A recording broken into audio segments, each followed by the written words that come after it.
Today, we will know the easiest way to create backgrounds for our videos.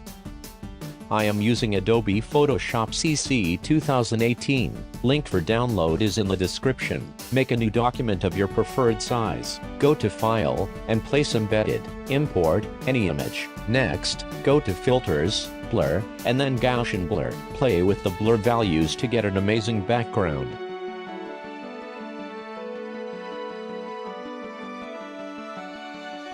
If there is color bending, come to Image, select Mode, and then change from 8-bit to 16-bit or 32-bit. This will remove the bending issue.